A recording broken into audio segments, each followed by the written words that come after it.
Hey humans, welcome back to otro videito más. Today we're talking about the DJI Osmo Pocket 3. It's finally out, it's finally here, and we're gonna use it throughout this entire video.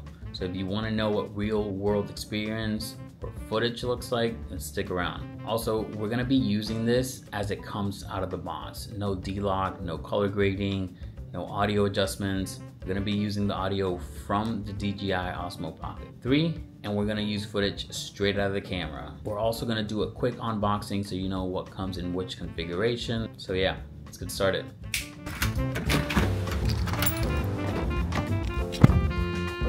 To start with the unboxing, the DJI comes in two configurations. Your standard configuration and the one I got, the creator combo. I'm just using the mics that are integrated in the DJI Pocket 3. There's 3 mics, and just so you know, I'm not trying to make it sound better.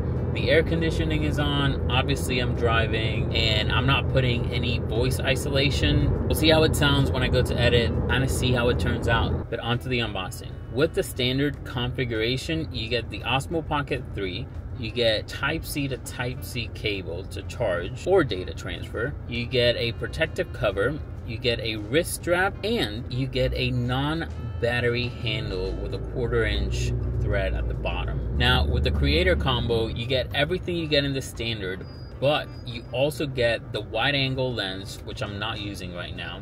You get the battery handle, you get the mini tripod, which I'm actually using right now to keep this Pocket 3 standing while I drive. And you get a carrying case, you get the DJI mic version 2, you get a windscreen for that mic, and you also get the magnetic clip. That's the quick unboxing. For the standard, you're paying $519, and for the creator combo, you're paying $669.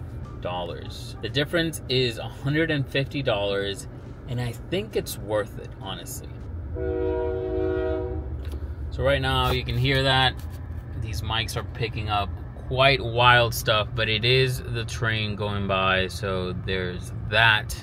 And another thing about this Osmo Pocket 3 is that if you don't know anything about cameras and recording like stabilized video, then this is the one to get.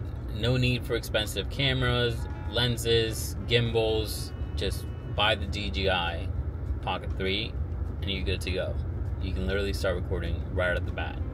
You'll literally have it all in a small and compact device. And it totally sounds like I'm promoting this, but seriously, this is not sponsored by DJI, and they definitely did not send me this. I got this with my own cash, but I am very, very, very happy with it. So the first spec that I love is this 1-inch sensor. It makes it so the Pocket 3 is a lot better in low light than the Pocket 2. And this also has a low light mode, which is even sicker. So if you're shooting at nighttime, you won't have any issues. Trust me. Now this tiny beast does have the capability of shooting 10-bit 420, not 422, but 10-bit color in HLG, which is great for color grading. Now, when it comes to video resolution, we get 4K at 120 frames per second with no crop. You feel me? No crop. Oh, we're turning! I think that was pretty stable. So apart from that 4K 120, you can also do 1080p at 240 frames per second. Now, with different resolutions, you get different battery life. So you can record up to 116 minutes on the internal battery, recording at 4K 60 frames per second. If you record at 1080p at 24 frames per second, you get 166 minutes. But I'll stick to the 4K, probably 24 frames per second, but maybe I'll go to 60 frames per second. Why not? But this is why I think the battery grip is so good, and it's detachable. So if you want more battery grips, you can just get them. They're $69, but when you compare that to a Sony NPF battery for your Sony a7S III or whatnot, those cost you around 80 bucks. So technically you're still paying less for a battery. But as of right now, I have not had any issues with battery life. But if you don't want to buy any more batteries and you're getting the standard combo, it's fine, because it does have quick charge. If you're using a 65 watt cube, Pocket 3 will charge up to 80% in 18 minutes. So when it comes to record modes, you got cool spinny shots, you got motion lapse, panoramas, and a digital zoom. This is 2x zoom because I'm recording in 1:1, so I can use it for horizontal or vertical footage, like shorts, reels, and stuff like that. Yeah, maybe this 2x is not too bad. What do you think? What better way to stay in frame than with face tracking? And right now it's trying to keep me in the center of the frame, but you can set it up so it keeps you on the far left or the far right or the top corner. Wherever you want to be placed, it'll place you. You just have to select it in the menu.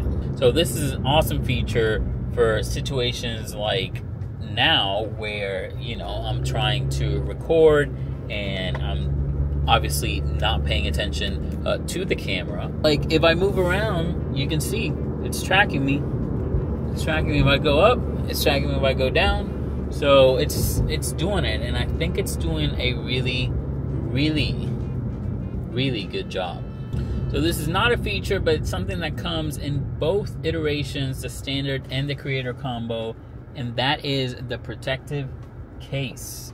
The protective case does have spots for the wide angle lens, which you'll get if you get the creator combo, and it has a spot for the black mist filter, which you'll be able to get later. You can also get ND filters, so that protective case is coming with me at all times, and it should go with you at all times. And so if you get the creator combo, you'll get a little mini case. Here is the protective cover. So if you look here, one way I was able to fit everything inside of this was putting all the extra stuff back here, leaving the middle empty, and then putting the gimbal with the protective case inside. And that's one way I was able to fit everything inside the case, because technically the protective cover doesn't fit inside the case if you put everything where it's supposed to. Feature that this Pocket 3 has is a 2-inch rotatable screen.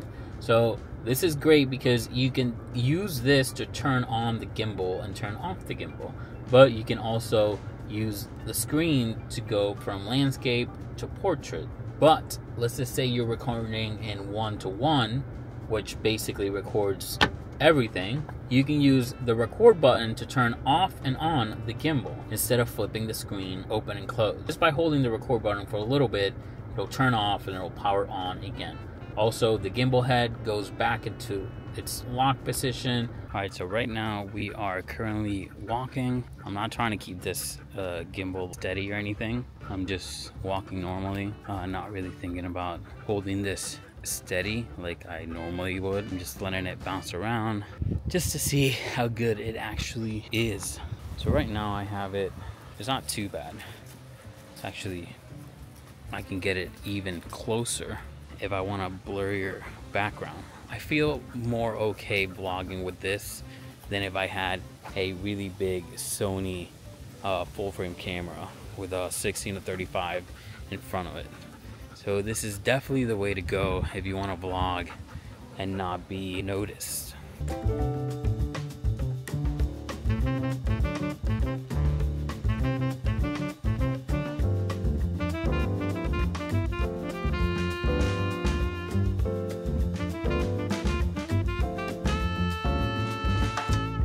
for a quick test, in case you have to use the onboard mics, but you do have DaVinci Resolve or Premiere Pro, and you can edit the sound later, this is how it sounds like with just the onboard mic and no editing whatsoever.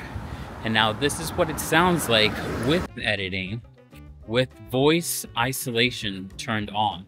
So this feature basically makes your voice stand out even if there's a lot of noise going on, which at this point in time there is a lot of noise. This is back with the onboard mic, with cars passing around, no editing.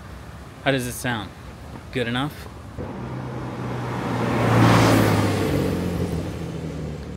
Alright, so I definitely want to show you what it looks like with the wide angle lens on and without the wide angle lens. So right now I don't have the wide angle lens on. If we just put it in there, obviously it's a little bit more wide, which, you know, if I'm shooting 1:1, it'll be a lot useful in post-production. This is with the wide angle lens on, and this is without. So right now this is with the wide angle. I'm gonna turn it off and see what happens if you accidentally leave it on. This is me turning it off. Boop. So the gimbal will just rotate backwards, and then you can turn it on again and you're good to go. But don't make it a habit of leaving it on there. So now you know. Alright, so I'm gonna test out the audio range on this DJI Mic 2. I'm gonna go all the way to the end of the street, and then I'm gonna get behind a house and see if it cuts off. I won't know until we edit, but we'll find out. So I'm expecting this to actually be very useful. I'm walking away. Okay, so I'm pretty far. 1, 2, 3, 4. I'm like 4 houses down. So if we can hear this still, that's pretty far. I mean, I'm sure you can barely see myself, but I'm gonna keep going. All right, so I'm assuming it's still connected. I haven't gotten any notifications on the transmitter if it's disconnected or not, which I think would be a good addition. Like if it loses connection, to like let you know. But I'm still going. I'm going, and